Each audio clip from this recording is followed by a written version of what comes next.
today's video, I'm going to talk about behaviors that you shouldn't allow in your business.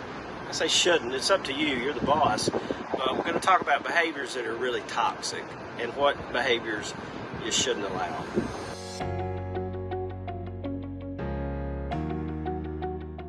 Do you allow sarcasm in your culture? Sarcasm is very toxic because it is behavior that cuts emotional flesh. If you hang around somebody sarcastic all day, you're going to feel yourself pretty deadgum drained. Sarcasm doesn't encourage people, it doesn't support people, it cuts people emotionally.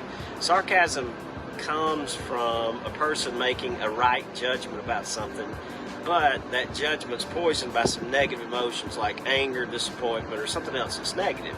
So the person's anger, disappointment seeps out in sarcasm. So if you allow sarcasm in your culture, it harms people and it isn't supportive of the culture, and it's really toxic. So you decide what you're going to allow in your business, and are you going to allow sarcasm or are you not?